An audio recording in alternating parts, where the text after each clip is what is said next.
Hey everyone, welcome back to Legally TT. I am your host, Legally TT, of course. I guess I'm your host, whatever.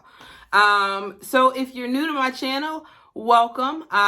If you are watching this, you must be interested in my fertility journey. It's been a long one and it's still going, guys. Yeah, it's still going. So let's talk about IUI cycle number 1. Numero uno. So what happened? If you watched the last video, you know what happened during the actual IUI. If you have not, I'll make sure to put a link above for you to go back and watch that one. Go watch it. Just go watch it. So unfortunately, IUI cycle number 1 was unsuccessful. We had,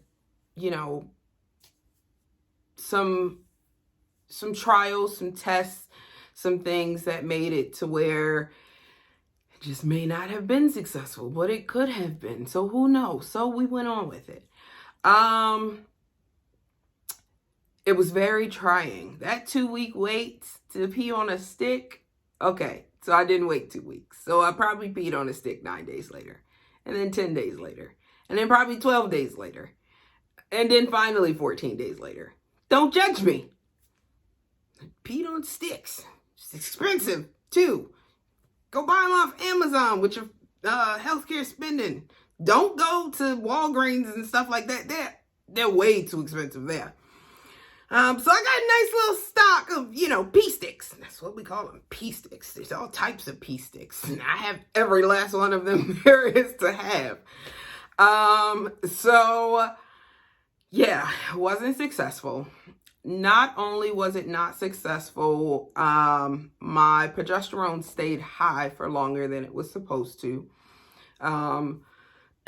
So we had to go get blood work done to make sure I wasn't pregnant and to see where my hormones level were, to figure out why my cycle had not come after 14 days.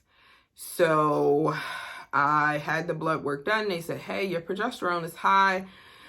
You have 2 options. You can wait it out and see when your cycle is going to come, or you can take birth control for 2 weeks. Not going to happen. Not going to happen. This process is already long. I'm not about to take birth control for 2 weeks, kind of reset my system and start all over. No. No. So I did wait it out. It was another couple days before I started to have a flow, and come to find out, even the start of that flow was not really my menstrual cycle starting. It was the sac that the follicle left that had not dissolved away. So it was kind of shedding that sac. Don't ask me what it's called. I don't remember. They told me, but I don't remember. Google it. I don't know. Maybe I'll remember by time. I don't know. So my cycle was actually 8 days long, or, my flow was 8 days long, which normally for me is about 6 days.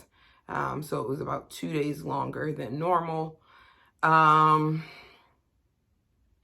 We went back, of course, and had another ultrasound, which will be in the next video. So make sure you catch that. But I did want to kind of talk to you guys about that 2 weeks. I did my best to say, all right, this 2 weeks, we just gonna live life like nothing is going on. Everything is cool. But every day was kind of like this countdown. Okay, I made it one day. Okay, I made it day 2. Oh, day 3. And in the fertility world, we call it DPIUI, days past IUI.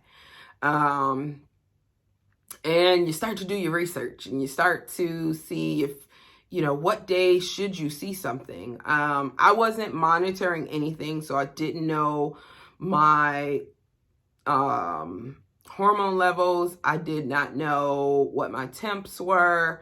I just wasn't monitoring anything that cycle. So I was completely in the dark, and I was okay with that because I just wanted to get through the cycle and see how things went. So it was a countdown, and that's probably why I succumbed to peeing on a stick day 9. Don't judge me. It was tough. I will suggest, one, getting some cheapy tests because you'll want to test before day 14. Also, do not get blue dye tests because they tend to have false positives because they have kind of like a shadow always. I don't care what blue test you take. It always seems to have this weird shadow for the second line. Don't use digital tests because digital tests I won't name no names or no brands. I don't want nobody coming after me because I'm saying something about their brand. So I had a digital test, which was still a blue dye. Go figure. Didn't think about it when I bought them. I just thought about the, final happy day where I'd be like, oh, it says pregnant. Like, that's what I thought of. I wasn't thinking about the fact that it's still blue dye. So this go around, I do have to get me some red dye or pink dye. My cheapy ones are pink dye. But I don't have any of your normal name brand ones that are pink dye. I just have the digital ones, which are blue dye. So, gotta pick up some red dye. I will definitely be tracking my hormones and things for the next cycle in IUI. My mirror is fixed. I got a new one, of course. I have OvuSense for my temps. So I will be using those throughout my cycle. I'm still up in the air if I will continuously use them after I know that I have ovulated. I'm not sure just yet if I will actually use them, because I am struggling with not having any sense of normacy. Woo! I'm going to try and not get emotional is what we're going to attempt to do here. If I do. I want you guys to see really what we go through going through this journey, so you understand the type of support we need and the things that we don't need, because there is a lot of it. But I am struggling, I told y'all, with not having some sense of normacy to this process. It's already a lot. It's already very emotional. And so I don't care to have any pressure during those 2 weeks. I don't want any questions of, what day are we on? Have you taken a test? That is something that personally I can't handle. I don't know if someone else can, but I know that I can't handle that pressure.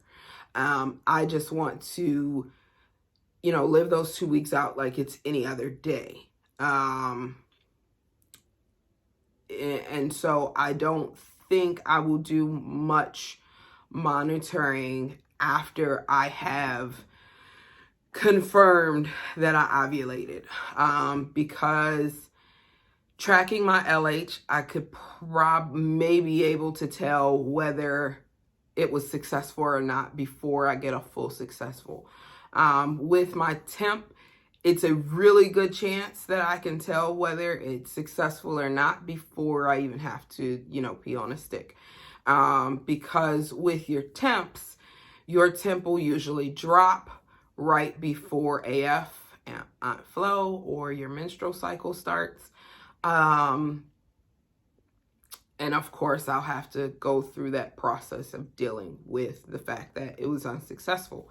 And for me, I just want to kind of at least eliminate one thing that takes me through that roller coaster. Let me just pee on the stick and get a yes or no, and then I can deal with it. I take my temp and find out it dropped, and then I'm still like maybe, maybe not. Maybe, did it drop all the way? Maybe it won't drop. Maybe I'll, take my temp to have my temp, taken tomorrow and see if it goes back up. Or I don't want to do that. I just don't. I just don't want to do that. So my goal is to not test really much of anything after ovulation.